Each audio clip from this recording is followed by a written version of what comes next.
Hello and welcome to the Pots and Trowels podcast with me, Martin Fish, and I'm joined as usual by Jill and Sean. Hi. Hello there, hi. We're sitting somewhere warm at the minute, but earlier on this week we went out to Harlow, Carr, the RHS garden up in North Yorkshire, to have a look round their garden. So a little bit more about that later on. Yeah, and the ground is still pretty frozen at our house for sure. So you've still got some jobs that we can be doing this week. Yeah, a few bits and bobs to keep you out of trouble. Yeah.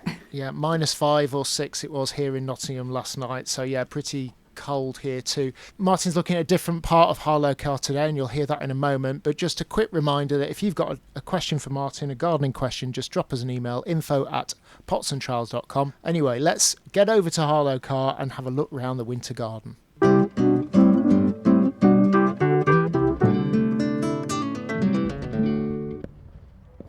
Well, I'm at the RHS Harlow Carr garden today, which is in Harrogate, North Yorkshire, and I'm having a wander around the winter border, and I'm going to have a chat with Russ Watkins. Russ is one of the team leaders at Harlow Carr with the responsibility of what we call floral, so that includes all the borders and the beds and this wonderful border. So Russ, nice to see you. You too, how you doing? I'm fine, thank you. And it's looking great, isn't it? You know, we are in the middle of winter, so you would expect your winter border to be at its best. But just tell us a little bit about the history of it, how it came about to have a dedicated winter border.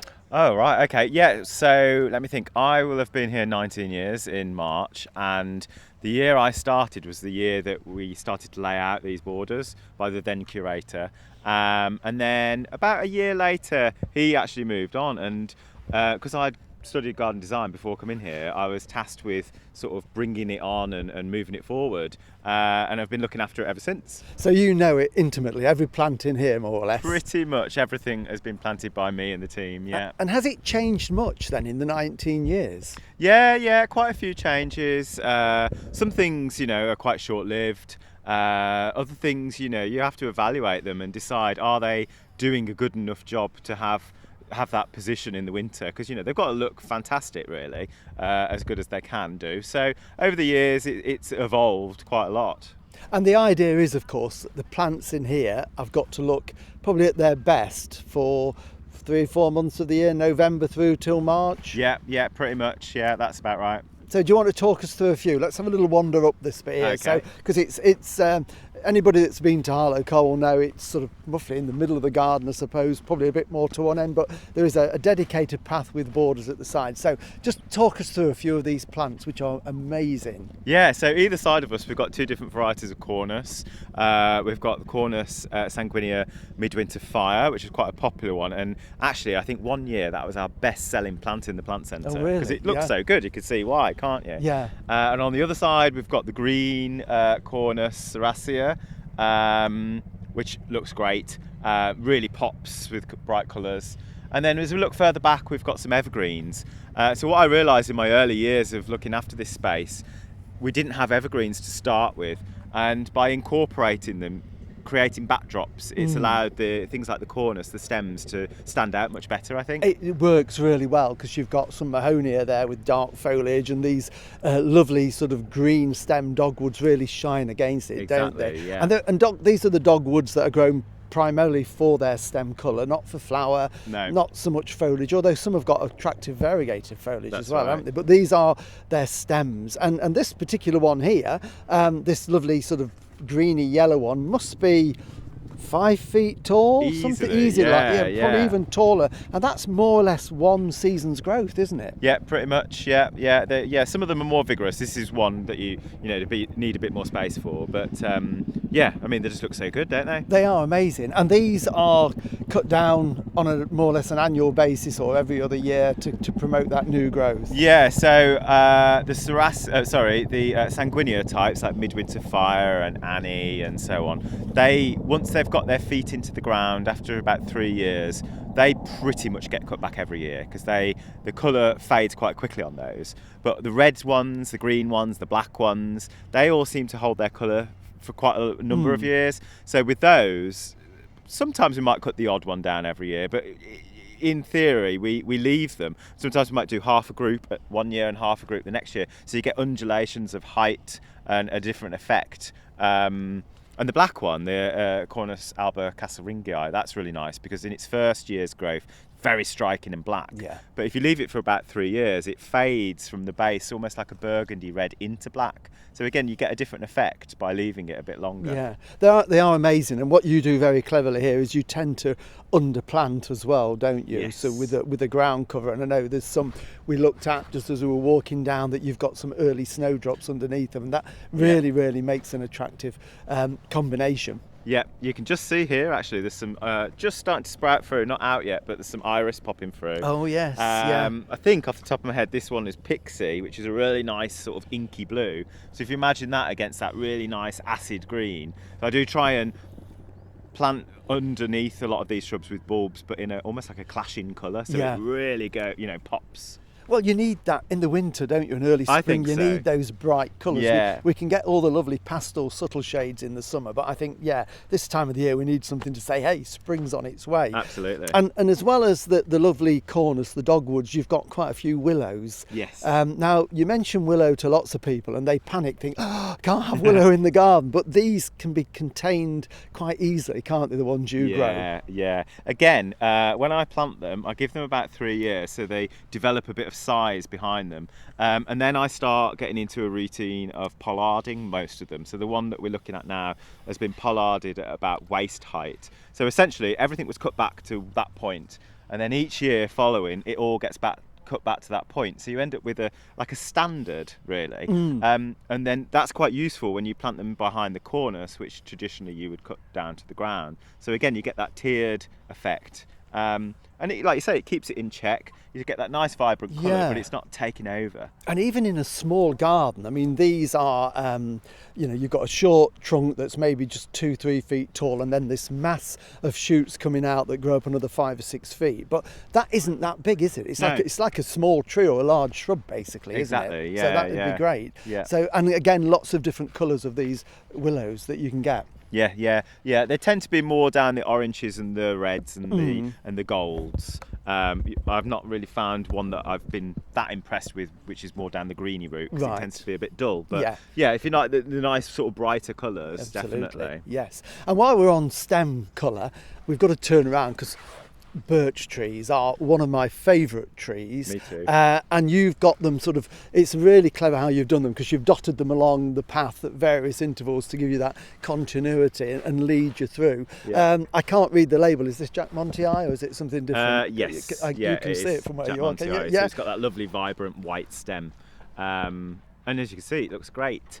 And it's so nice to stand here looking at that and knowing that I planted that 18 years ago, and it was a tiny little tree, and now look at it, it's really spectacular. And I think that's good to know how old it is, because again, it's a popular tree that people plant in their gardens. It doesn't get as big as the native birch. No. I'd say probably medium size, but you could put that in most gardens, I think. Oh yeah. And it is just such a graceful tree. Really, really is lovely. Yeah. Right, let's have a little wander up through this path then and see what we've got here. Because you also have got quite a few evergreens in and flowering plants, and this is another one that I think lots of people will know, the Sarcococca. Yes. Yeah, common name is winter box, isn't it, or sweet box? Yeah. So this is just one of the more sort of standard ones, Sarcococca confusa, and it's a really lovely plant. And it's funny because the flowers, they are quite discreet, really, aren't they? So often on a slightly warmer day than today, people can smell it before they necessarily know where the smell's coming from. And there's been many times we've been working on here and people will be like, "Ooh, what's that lovely scent? Where's it coming from?" And 9 times out of 10 it's coming from this. Yeah, they are, and very small, quite insignificant flowers, because they're on the underside of the branch, aren't they, really? Little white spidery flowers there, but they don't half pack a punch when it comes to scent. Yeah, in fact, if you pick a little bit and put it in a vase, it really fragrances the room, for a few days. Yes, and then of course through the rest of the year you've got the lovely dark green glossy foliage, and you get the blackberries, of course. So it's I always say to people, this is a good one. If you haven't got one room in the garden, just plant one in a big pot by a front door, and you'll get the benefit of it, and it'll keep it. It's not a big shrub anyway. It's probably 3-4 feet maximum, something like that. But they're actually as well, I think you wouldn't necessarily think so, but you can prune them back really hard if they get too big. Yeah. And they'll still, if you do that in March, they'd still be flowering the following spring. Right. Because I've done that in the past. So it flowers on the new growth. Yes. Oh, that's worth knowing. Good tip. Yeah. Right, we'll have a little wander up and look at some others. Okay.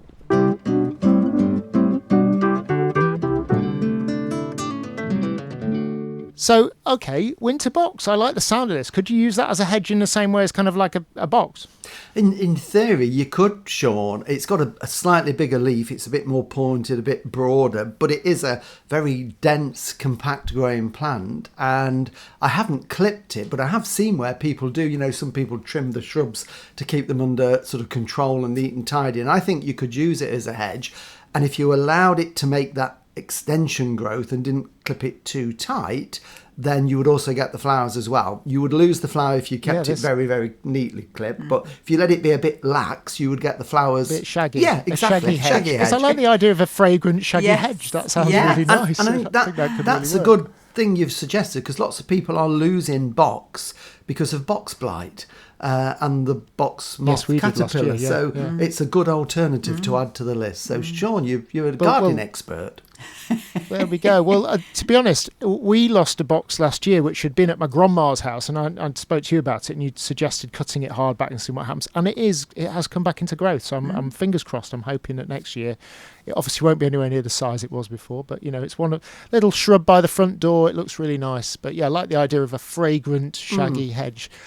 Just while we're on the subject of asking Martin things, please do send us your gardening questions. info@pots&trowels is the email address. Drop us an email or leave us a comment on the video or any of our videos, really, or send us a message on Facebook. And the video that's just gone out now is a trip that we made to Harlow, Carr, isn't it? When you were chatting to Russ, we also did a Pots and Trowels video. So that's out already, so you can catch up with that and really enjoy those winter colours. Yeah, and there are lots of plants with amazing colours. I think until you've seen it, you don't realise how much colour you can get and interest in your garden, with all the lovely scents and the stems and the foliage. But the plus point was it was a really cold day when we went, what was it, about -2? So there was a lovely frosty colour on everything as well. So it just looked gorgeous, really beautiful. Oh, when things are kind of dusted like icing, that's really, really pretty, isn't it? But all the stems and things are things like, you've seen dogwoods there, haven't you? Yeah, I mean, the dogwoods are lovely, and they always work well if you can plant them in groups, but you can't always do that in a normal size garden.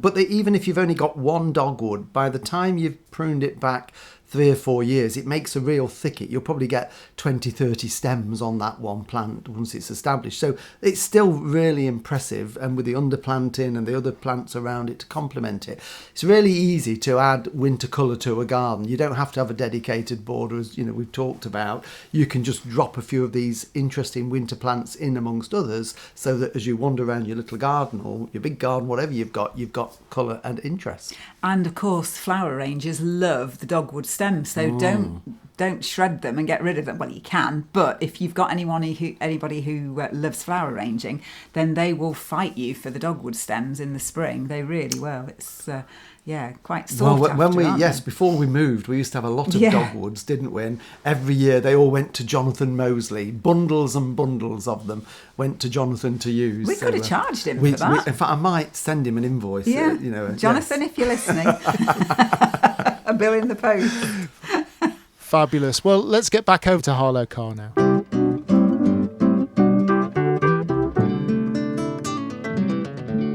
One of the things I like about the border as well, Russ, is you've got lots of evergreens, not just green. There's different golds and dark foliage and silver, and I think that works really well in a winter garden, because this is one Senecio Sunshine, I know it as. Used to be called Senecio Grey Eye. I think some people call it Brachyglottis. Exactly, it's one of those that keeps changing, isn't it? It is, but even in the winter garden, it's got that silvery grey foliage, and it's much paler on the underside. I think it really works in contrast with all the stem colours and everything that you've got around it. It's funny because silver was a colour that I found quite hard to find for winter. A lot of silver shrubs, like say your Elaeagnus quicksilver, stunning, but they drop their leaves, don't they?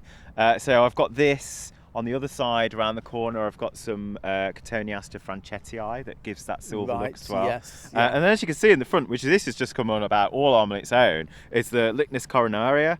Now, these seeded in from elsewhere, and obviously their main interest is in the summer when they're in flower. But when they're cut back and you've got the little sort of humps of silvery foliage, it picks up on that plant, and that was just a happy mistake, really. Which is often how these things happen. But you've also planted the black grass, the Otheopogum there, which are, when they look quite young plants, or when they get growing, again that lovely contrast of the black and the silver will work so well. And again, in a container you could do that, or in just a small border, because I think one of the things is this is a big garden you've got here, and it's a big border, but you can still get this effect in quite a small area, can't you? Absolutely, yeah. Just combining a few plants, like you say, in a nice container, or just thinking about some of those things when you're laying out your garden and thinking about winter as a season and what could be looking good. You can easily get some really nice effects, I think, without having to go, to the extent that we have. Exactly, yes, because you're planting, for example, your dogwoods in drifts of, not just 3s, you've probably got 12, 14, 15, exactly. But you can do it all on a much smaller scale, can't you? Definitely. And make it look good. I also like the fact that you include conifers, because lots of people don't plant conifers, and I'd like to think conifers are having a bit of a comeback, because when I first started in horticulture in the 70s, they were hugely popular, and then they just disappeared. But you've got some lovely conifers dotted through the border. Yeah, I'm a big fan of conifers. I think they're really useful. And over the years, I've started to incorporate a few. In fact, I planted some just last spring, some more at the other end, which got a variegated bits in, which is quite exciting. But yeah, one of the things I like about conifers is some of them, like the Cryptomeria, change colour with the temperature. So the colour of the foliage becomes more intense. With the Cryptomeria, it kind of goes bronzy, purpley tones, whereas in the summer, when it's, a nicer time of the year, it's more of a green. So they're like colour changing, so they add that different sort of element. Yes, and this one before us here, sort of a conical shape. It's not a bright gold. It's a really rich gold. I'm not very good at describing colours, as you probably realise, but that I think, again, in any garden as a backdrop would look great. Exactly. It's lovely. I love that one. Yeah. I don't know what it is. You don't know off the top. Do you know what? I was asked this today and I've completely forgot. I even had a look and the label has disappeared. Yeah, it's a chamois Paris type, isn't it? By the look. I think it is called Goldie or something like that, which is quite sort of relevant, isn't it? But the reason that one's there, if you can see, all around it is the black cornus, Kesselringii, and I really wanted to try and make that contrast of the black and the gold on that bit. So in the front we've got the black with the Ophiopogon, then the silver with the Senecio, then the gold of the conifer, and then around the sides of that the black of the cornus. Yeah. So it's quite works really, really well. Bold, yeah. And then as we walk up, you've got things that are going to follow on. I mean, we've got a magnolia here that is obviously going to flower in April time. We can just see those plump buds on it. But we must mention because you're a bit of a fan of them, aren't you? Daphnes. Oh, I am, yeah. I love daphnes. I don't think anything packs quite a punch when it comes to fragrance as daphnes. All the daphnes on the winter walk are different types of the Belua type, which are the winter flowering ones. My first one at the other end, called Cobhay Snow, starts flowering at Christmas.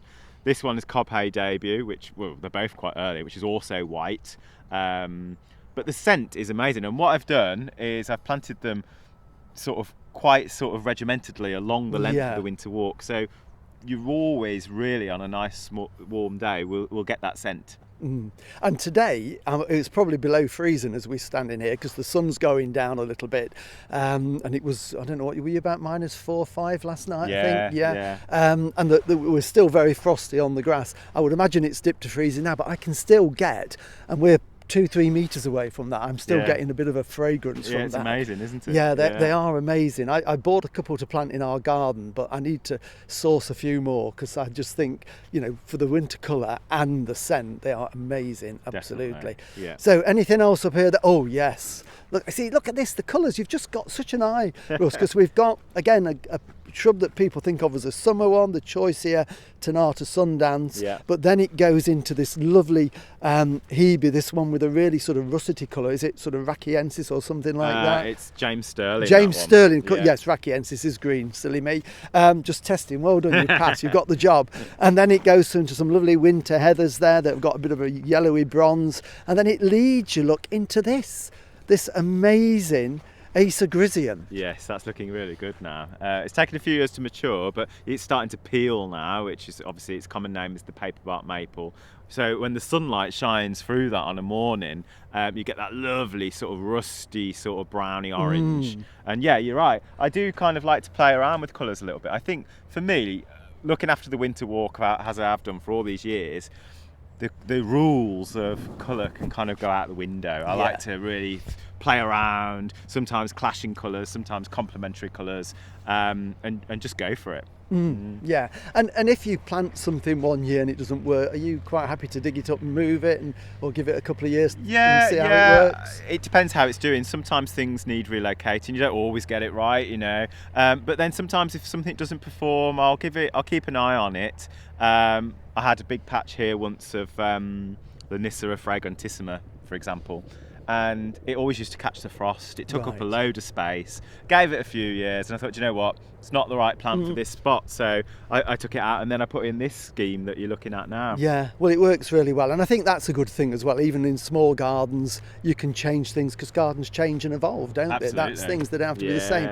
And you know, you've got a really amazing collection here of plants with winter interest. We've not had time to touch on sort of bulbs underneath and things like the lovely hellebores which are yet to come. But you can just shows that you can get so much colour in. It is amazing. Russ, you and the team should be very proud of it. Thank you. Yeah, it does look good. You just have to come back in a few weeks' time and do it again. Well, exactly. We'll come back. Well, that's it. We'll do part 2, winter border going into spring. Exactly. And what I need to do, come back in another 19 years and see how it's changed again. Oh yeah, me too, probably. I might not be here then.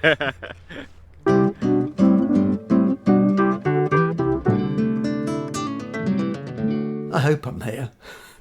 Yeah, I hope you're here as well. I don't know, won't be here in 19 years. Come on. You know, I'm not as young as I used to be. You just planted a few trees. We want to see what they're like in 19, 20 years. Yeah. I mean, it's funny because actually I've not met Russ, but he doesn't sound old enough to have planted something. To have been there 19 years. years, I know. He must have started when he was very young, that's all I can say. But it's so lovely, isn't it, that he has such ownership of the tree, some of those trees, and he will always know that that's there for him to go back and have a look at. Absolutely, yes, to see them grow. And when you're seeing them every day, year on year, you don't notice how they grow. It's when you suddenly go back and see them. But you know, he has got a very good team behind him as well. So he's the team leader, and there's a team of gardeners that work with him, and they don't just look after the winter walk. They look after the herbaceous borders, all the planting really within the main part of the garden. So they've got a big responsibility, and they're all dedicated. They love their plants, and you can see that when you walk through the borders. And you know, he talks about changing things. If it doesn't work, we take it out and we put something new in, and that's something we probably all do in our own garden, don't we? If something isn't working and it's sulking after a year or two, you think, right, time to go, let's put something else in and hope that works. There is a downside to you visiting Harlow, Carr, and I noticed when you were chatting to Russ, you actually mentioned that you're going to get a couple more daphnes. We've already got 2 waiting to get planted. I've got 3. You didn't know about the other one.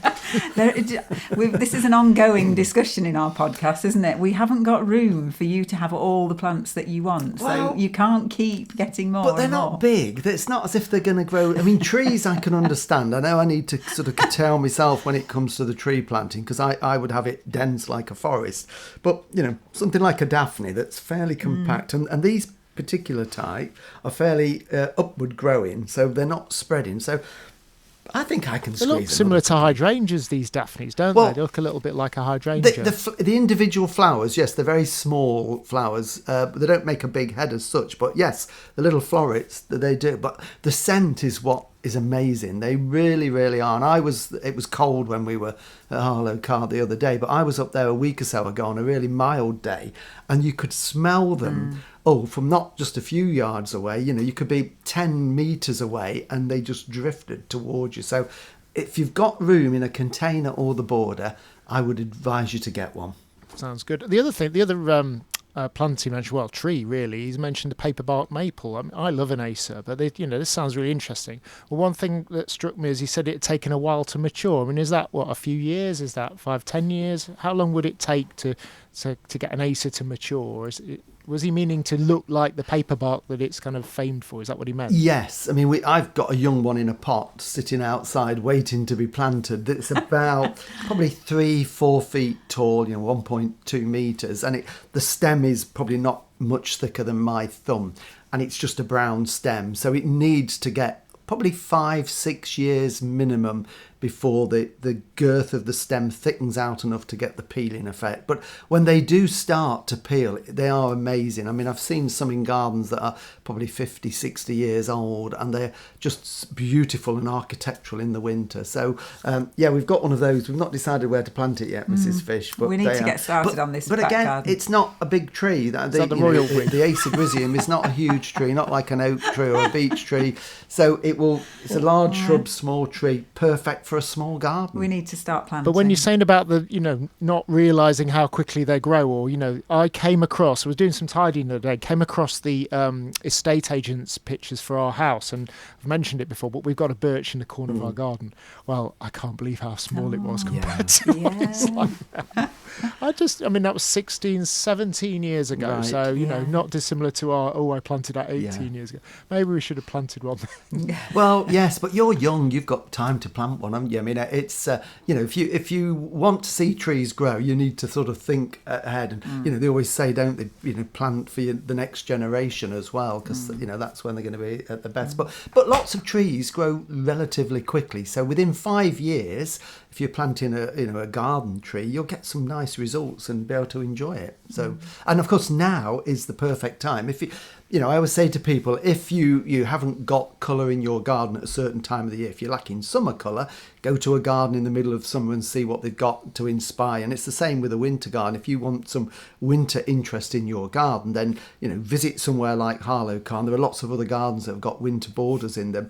Or go to your local garden centre, because at this time of the year, they will be getting all their new stock in, including plants that look good in the winter and in the spring, and just buy a few.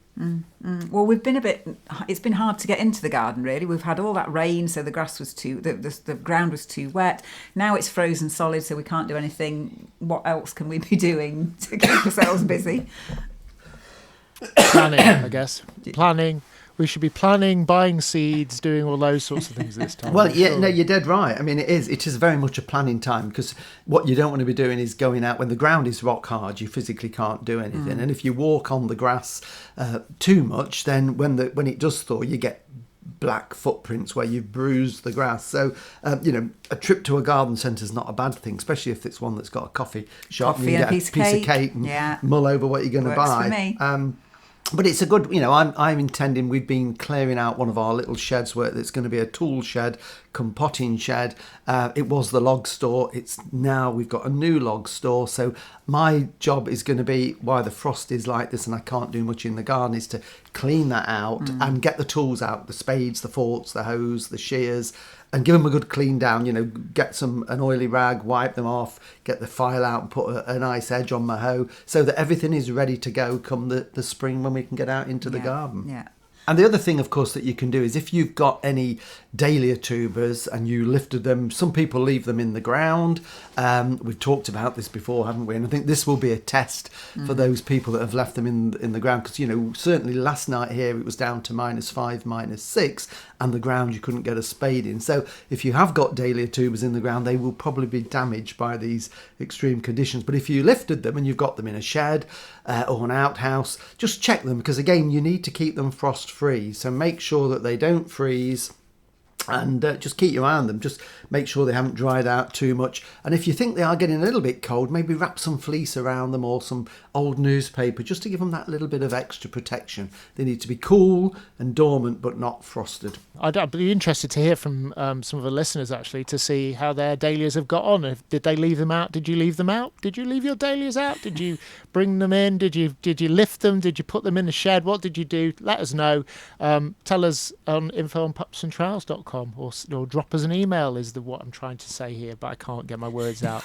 Is that the thing to do? Should they drop us an email? I don't know. They can drop an email or whatever they want. Just drop us a message, and I mean, of course, you won't really know until spring. That's the thing, when they should be pushing through the ground. But hopefully, if they're in a sheltered place, they'll be okay. But this is why I always like to lift them. Because you never know what winter's going to do.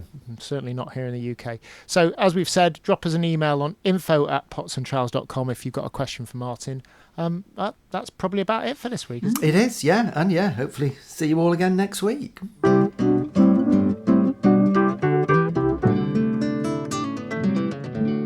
Watch the videos on YouTube or Facebook, Follow us on Instagram, Twitter or X, and subscribe to the podcast and never miss a thing. For more information, go to potsandtrowels.com.